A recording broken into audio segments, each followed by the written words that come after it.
কোৱা হয় যে যেতিয়া মানুহে কোনো লোভ নোহোৱাকৈ হৃদয়ৰ পৰা কাৰোবাক সহায় কৰে তেতিয়া তাৰ সলনি ভগৱানেও উদাৰ মনেৰে উপচাই দিয়ে। এগৰাকী দুখীয়া ছোৱালী নেহাই তাইৰ বিয়াৰ বাবে কাপোৰ কিনি আছিল। তাই নিজৰ বাবে সস্তা কিন্তু ভাল কাপোৰ কিনিব বিচাৰিছিল। তেতিয়াই সেই দোকানখনত হঠাতে এজন বুঢ়া ভিক্ষাৰী আহিল।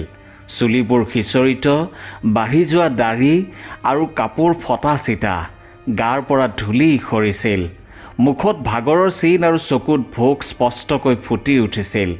তেওঁ পোনে পোনে দোকানীজনক ক'লে, বোপা, যদি তই মোক এখন ৰুটি খুৱাই দিয় তেন্তে তই 1 কোটি টকা পাবি। দোকানীজনে প্ৰথমে তেওঁক দেখি জোৰেৰে হাঁহিলে। বাবা, এইটো উপায় বৰ পুৰণি হৈ গ'ল।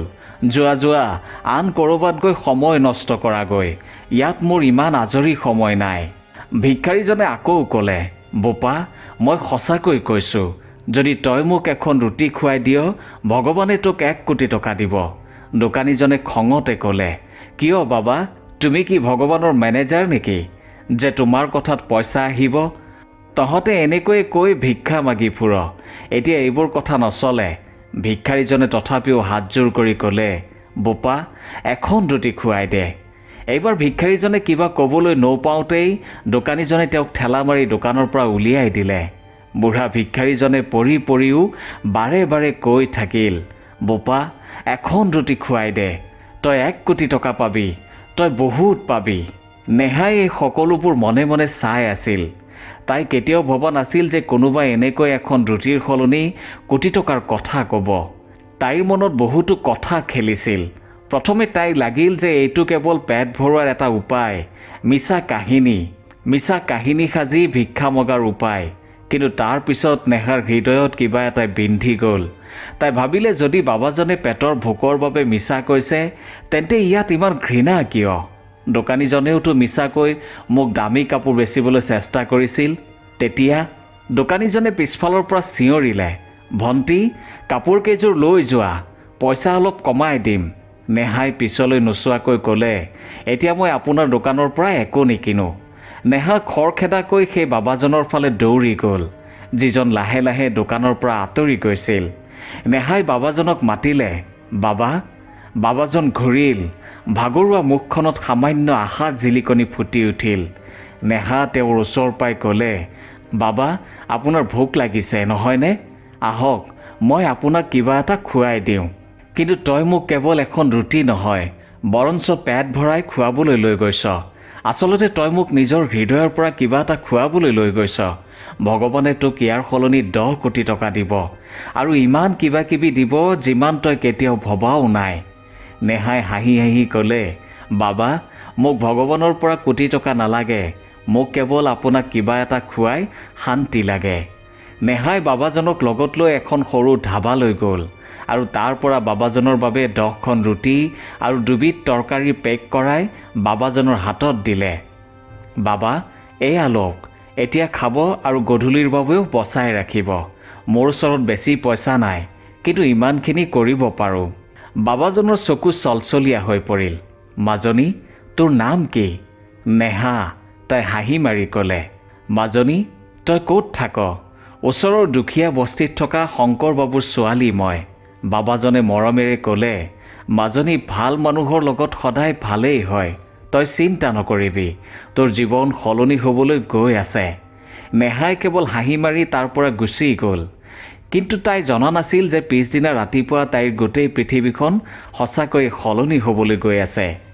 নেহাই কেৱল নিজৰ মনটো পাতল কৰিবলৈ সেই বাবাজনক ৰুটি খুৱাই ঘৰলৈ উভতিছিল। কিন্তু তাইৰ হৃদয়ত ক'ৰবাত নহয় ক'ৰবাত বাবাজনৰ কথাষাৰ বাজি আছিল, তোৰ জীৱন সলনি হ'বলৈ গৈ আছে। নেহাই বাৰে বাৰে নিজকে কৈছিল, আৰে বাবাজনে এনেকৈ কেনেকৈ ক'ব পাৰে? ৰাতিপুৱা নেহাই ঘৰত ঝাৰু দি আছিল, মাকে ভাত ৰান্ধি আছিল আৰু দেউতাকে বাহিৰত বাতৰি কাকত পঢ়ি আছিল। তেতিয়াই ঘৰৰ দুৱাৰত কোনোবাই টুকুৰিয়ালে। নেহাই ঝাৰুডাল থৈ খৰখেদাকৈ দুৱাৰখন খুলিলে। সন্মুখত এজন কোৰিয়াৰৱালা থিয় হৈ আছিল। নেহা, আপুনিয়েই নেকি? কোৰিয়াৰৱালাজনে সুধিলে। হয়, ময়েই। নেহা অলপ আচৰিত হৈছিল, কাৰণ তাইতো। কোৰিয়াৰৱালাজনে ক'লে, এইটো আপোনাৰ নামত অহা এটা জৰুৰী পাৰ্চেল, চহী কৰি দিয়ক। নেহাই থতমত খাই চহী কৰি দিলে আৰু পাৰ্চেলটো হাতত ল'লে। নেহাৰ মাক আৰু দেউতাকো দুৱাৰ মুখলৈ আহিছিল। মাজনী, কাৰ এইটো? দেউতাকে সুধিলে। নাজানো দেউতা, মইতো একো অৰ্ডাৰ কৰা নাছিলোঁ। নেহাই আচৰিত হৈ ক'লে। নেহাই যিমান পাৰে সোনকালে পাৰ্চেলটো খুলিলে। তাৰ ভিতৰত এটা বগা খাম আছিল আৰু সেই খামটোৰ ভিতৰত এখন চিঠি আৰু এখন বেংকৰ চেক। নেহাই যেতিয়া চেকখন হাতত ল'লে তাইৰ চকু মেল খাই ৰ'ল। দেউতাক আৰু মাকো আচৰিত হ'ল। চেকত লিখা আছিল ৰাশি 10 কোটি টকা, নাম নেহা, চহী এজন অচিনাকি শুভচিন্তক। নেহাৰ হাত কঁপিবলৈ ধৰিলে। তাইৰ মাত বন্ধ হৈ গ'ল। দেউতাকে ভয়তে চেকখন হাতত ল'লে আৰু মাকে জোৰেৰে ক'লে, মাজনী, এইটো কি? কোনে পঠিয়াইছে এইটো? নেহাই খৰখেদাকৈ চিঠিখন পঢ়িবলৈ ধৰিলে আৰু যিমানেই তাই পঢ়ি গৈছিল তাইৰ ভৰিৰ তলৰ মাটি যেন খহি গৈছিল। চিঠিত লিখা আছিল, মাজনী, মই সেই বুঢ়া ভিক্ষাৰীজন যাক তই কালি ৰুটি খুৱাইছিলি। মই তোক কৈছিলোঁ নহয়, যদি তই মোক এখন ৰুটি খুৱাই দিয় তেন্তে তই 1 কোটি টকা পাবি। তই মোক 10খন ৰুটি দিলি, সেয়েহে মই মোৰ কথা ৰাখিলোঁ। এয়া তোৰ বাবে 10 কোটি টকাৰ উপহাৰ। মাজনী, মই কোনো ভিক্ষাৰী নাছিলোঁ। মই এজন অকলশৰীয়া, বৰ ধনী মানুহ। কিন্তু মোৰ ওচৰত আপোন বুলি ক'বলৈ কোনো নাছিল। মই বহুতো ট্ৰাষ্টত পইচা দান কৰিবলৈ চেষ্টা কৰিছিলোঁ, কিন্তু মই গম পালোঁ যে তাত পইচা দিলে প্ৰকৃত দৰিদ্ৰজনৰ ওচৰ নাপায়গৈ। সেয়েহে মই নিজেই প্ৰকৃত দৰিদ্ৰক বিচাৰি ফুৰিলোঁ আৰু মই তোক লগ পালোঁ। তোৰ হৃদয়ৰ ভালপোৱাই মোক ভিতৰৰ পৰা চুই গ'ল। এই পইচাৰে নিজৰ জীৱন ভালকৈ গঢ়ি তোল আৰু যদি তোক কেতিয়াবা কিবা প্ৰয়োজন হয় তেন্তে এই চিঠিত লিখা ঠিকনাটোৱেই তোৰ বাবে অপেক্ষা কৰিব। নেহাৰ হাতৰ পৰা চিঠিখন সৰি পৰিল। তই কালি কোনোবা বাবাক ৰুটি খুৱাইছিলি? নেহাই লাহেকৈ মূৰ দুপিয়ালে। হয় দেউতা, মই কালি এজন বুঢ়া বাবাক ৰুটি খুৱাইছিলোঁ, কিন্তু মইতো কেৱল তেওঁৰ ভোগ দূৰ কৰিবলৈহে তেনে কৰিছিলোঁ। মইতো এইবোৰ। তাইৰ মাতটো সেমেকি উঠিল। মাকে তাইক সাবটি ধৰিলে। মাজনী, তইতো আমাৰ মূৰ গৌৰৱেৰে ওখ কৰিলি। তোৰ হৃদয়খন সঁচাকৈ বৰ বিশাল। কিন্তু পিছ মুহূৰ্ততে নেহাই লাহেকৈ ক'লে, মা, দেউতা, এতিয়া আমি আৰু এটা জৰুৰী কাম কৰিব লাগিব। কিন্তু তাইৰ মনত এতিয়াও এটা প্ৰশ্ন আছিল। আচলতে সেই বাবাজন কোন আছিল আৰু তেওঁ সঁচাকৈয়ে মোক আৰু জানিব বিচাৰিছিল নেকি? নেহাই মাক আৰু দেউতাকক ক'লে, মই সেই ঠিকনাত গৈ তেওঁক লগ কৰিব লাগিব। মই জানিব খোজোঁ যে তেওঁ কোন আছিল। দেউতাকে ক'লে, নিশ্চয় মাজনী, আমি তোমাৰ লগত যাম। নেহা, মাক আৰু দেউতাক তিনিও পিছদিনা সেই চিঠিত লিখা ঠিকনালৈ ওলাল। এখন পুৰণি অটত বহি, কাৰণ পইচা আছিল, কিন্তু তেওঁলোকৰ এতিয়াও লাগিছিল যেন এইটো কোনোবা সপোনহে। কিন্তু তাত যি সত্যই তেওঁলোকৰ বাবে অপেক্ষা কৰিছিল সেয়া তেওঁলোকৰ কল্পনাৰো বাহিৰত আছিল। নেহা, তাইৰ দেউতাক শংকৰ বাবু আৰু মাক তিনিও সেই ঠিকনাৰ ফালে অটৰে লাহে লাহে আগবাঢ়িছিল। গোটেই ৰাস্তাত নেহাৰ মনত হাজাৰটা প্ৰশ্ন ঘূৰিছিল। সেই বাবাজন সঁচাকৈয়ে ইমান ধনী আছিল নে? এইটো কোনো ধেমালি নেকি? নে সঁচাকৈয়ে ভগৱানৰ কোনো চমৎকাৰ আছিল? এইটো কোনো সপোন নেকি যি হঠাতে বাস্তৱ হৈ পৰিল? যেতিয়া অটখন সেই ঠিকনাৰ সন্মুখত ৰ'ল তেতিয়া তিনিওৰে চকু কপালত উঠিল। নেহাৰ চকু মেল খাই ৰ'ল। মাকৰ মুখৰ পৰা আপোনা আপুনি ওলাই আহিল, আৰে এইটোতো মহলৰ দৰে। সন্মুখত এটা ডাঙৰ বিশাল বাংলা আছিল। ওখ লোৰ গেট, চাৰিওফালে সেউজীয়া ঘাঁহনি, গেটৰ ওচৰত থিয় হৈ থকা নিৰাপত্তাৰক্ষী, আৰু সেই সকলোবোৰ দেখি যেন তেওঁলোকে নিজৰ চকুকেই বিশ্বাস কৰিব পৰা নাছিল। শংকৰ বাবু আৰু নেহা অলপ থতমত খাই গেটৰ ওচৰলৈ গ'ল। ভাইটি, আমি ইয়াত থকা বাবা অৰ্থাৎ মানুহজনক লগ কৰিবলৈ আহিছোঁ। গেটত থিয় হৈ থকা ৰক্ষীজনে হাঁহি মাৰি ক'লে, আপুনিয়েই নেহা নেকি? নেহাই মূৰ দুপিয়ালে। হয়, ময়েই। ৰক্ষীজনে লগে লগে গেটখন খুলি দিলে।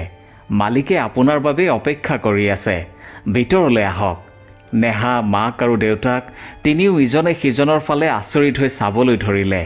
মনত এক অদ্ভুত অস্থিৰতা। ভৰিবোৰ যেন নিজে নিজে আগবাঢ়ি গৈছিল আৰু চকুত কেৱল এটাই প্ৰশ্ন ভাহি আছিল, আচলতে এই সকলোবোৰ কি আৰু কিয়? তিনিও লাহে লাহে মহলৰ ভিতৰ পালেগৈ। বাংলাটোৰ প্ৰতিটো কোণ ইমান চিকমিকাই আছিল, ইমান ধুনীয়া আছিল যেন কোনো সপোনহে। ডাঙৰ ডাঙৰ ঝুমৰ, দামী আচবাব, খিৰিকিৰে অহা শীতল বতাহ, প্ৰতিটো বস্তু যেন কোনো বেলেগ পৃথিৱীৰ পৰাহে আহিছে। অলপ সময়ৰ পিছত তেওঁলোকে এটা ডাঙৰ হলত উপস্থিত হ'ল আৰু হলটোৰ সন্মুখত সেই বুঢ়া বাবাজনেই বহি আছিল। এতিয়া তেওঁক একেবাৰে বেলেগ দেখা গৈছিল।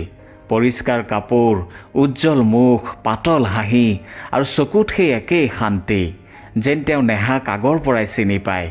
নেহাৰ লগতে মাক দেউতাকো এক মুহূৰ্তৰ বাবে ৰৈ গ'ল আৰু বাবাজনে হাঁহি মাৰি ক'লে, আহা মাজনী, আহা, মই জানিছিলোঁ তুমি নিশ্চয় আহিবা।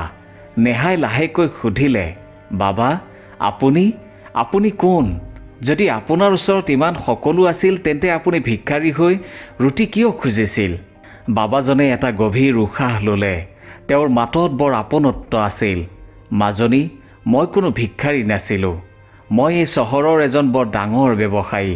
কিন্তু মোৰ ওচৰত সকলো থকাৰ পিছতো মোৰ কোনো আপোন নাছিল, না পত্নী, না পুত্ৰ, না কোনো আত্মীয়।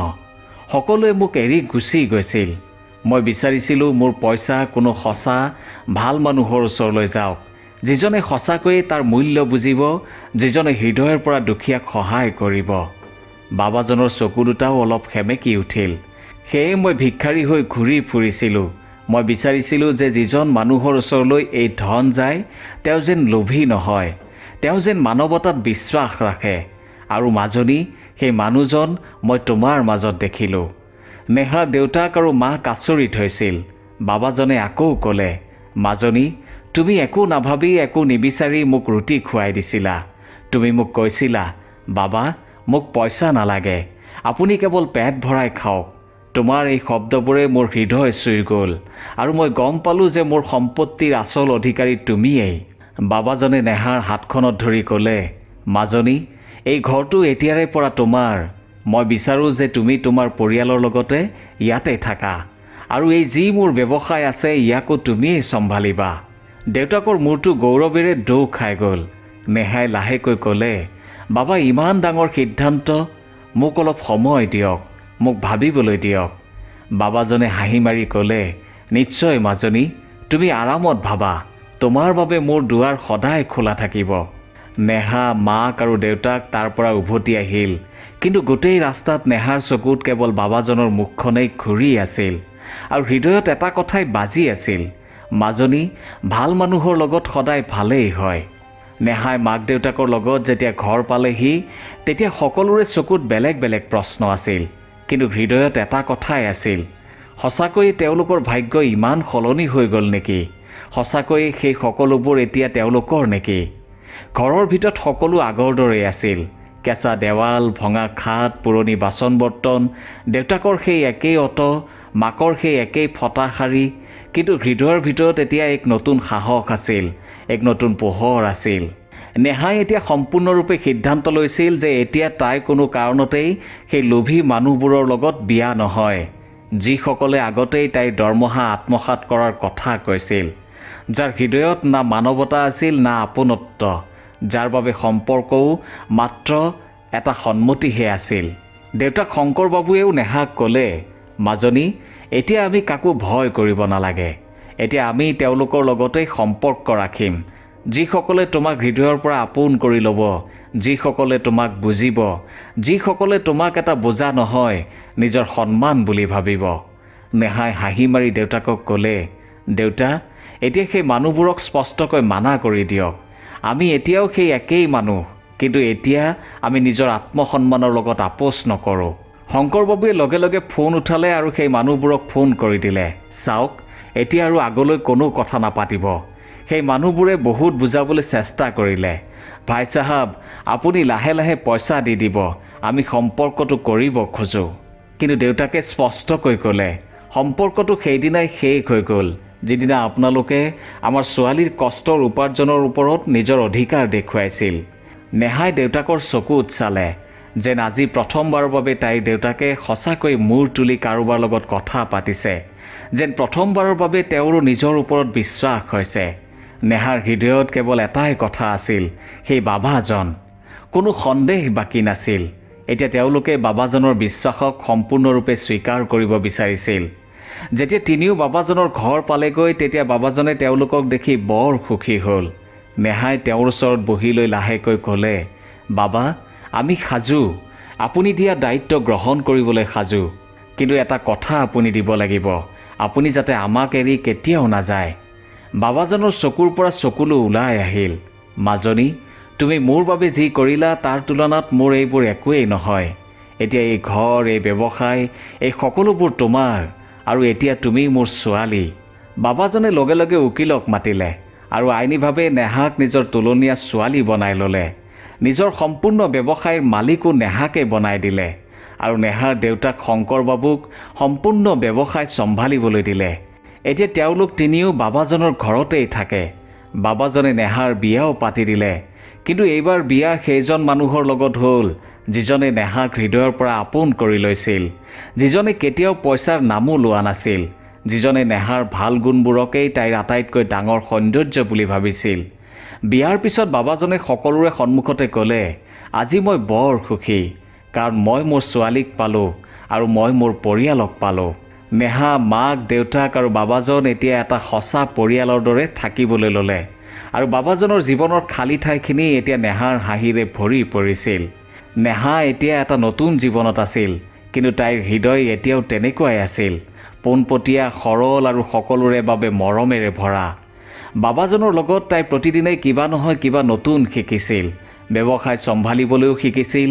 কিন্তু তাইৰ আচল সপোন আছিল দুখীয়া ল'ৰা ছোৱালীৰ বাবে স্কুল খোলা, কাৰণ তাই জানিছিল যে দৰিদ্ৰতাৰ লগত যুঁজিবলৈ আটাইতকৈ সঁচা অস্ত্ৰ কেৱল শিক্ষাহে। বাবাজনে নেহাৰ সপোন পূৰণ কৰিবলৈ নিজৰ সম্পূৰ্ণ মাটি তাইৰ নামত কৰি দিলে। নেহাই বৰ সোনকালেই এখন ধুনীয়া স্কুল বনালে, য'ত দুখীয়া ল'ৰা ছোৱালীক বিনামূলীয়াকৈ পঢ়োৱা হয়, বিনা ফিজ, বিনা কিতাপৰ বোজা, কেৱল এটা সৰু সপোন লৈ।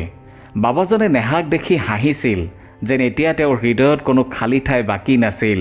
তেওঁ এদিন ক'লে, মাজনী, সেইদিনা তুমি মোক ৰুটি খুৱাইছিলা, কিন্তু তোমাৰ সেই সৰু ভাল কামটোৱেই আজি ইমান ডাঙৰ কাৰণ হৈ পৰিল। নেহাই কেৱল হাঁহিলে। বাবা, কোনো উদ্দেশ্য নোহোৱাকৈ কৰা সহায় কেতিয়াও অথলে নাযায়। আজিও নেহাৰ দুৱাৰত যদি কোনোবা ভোকাতুৰ আহে, তেন্তে তাই একো নাভাবি তেওঁক কিবা এটা খুৱাই দিয়ে, কাৰণ তাই জানিছিল যে ভাল কামৰ মূল্য পইচাত নহয়, ভাল কামৰ মূল্য কেৱল মানৱতাতহে হয়। প্ৰিয় দৰ্শক, এতিয়া আপুনি কওক, যদি আপুনি নেহাৰ ঠাইত হ'লহেঁতেন, তেন্তে আপুনিও আপোনাৰ জীৱনত কোনো লোভ নোহোৱাকৈ কোনো অচিনাকি দৰিদ্ৰজনৰ সহায় কৰিলেহেঁতেন নে আপুনিও এইটোৱে ভাবিলেহেঁতেন যে এইজনে মোৰ জীৱন কি সলাব? আপোনাৰ ভিতৰৰ সেই মানুহজন এতিয়াও জীয়াই আছেনে? যদি আছে, তেন্তে কমেণ্ট কৰি নিশ্চয় জনাব। আমাৰ চেনেল মটিভেটৰ নিৰঞ্জন ছাবস্ক্ৰাইব কৰিবলৈ নিশ্চয় নাপাহৰিব। পুনৰ এটি অতি হৃদয়স্পৰ্শী কাহিনীত লগ পোৱাৰ আশাৰে তেতিয়ালৈ সুস্থ থাকক, সুস্থ চিন্তা কৰক আৰু সুস্থ খাওক। নিজৰ লগতে আনৰ লগতে নিজৰ দেশখনকো বচাওক। ধন্যবাদ।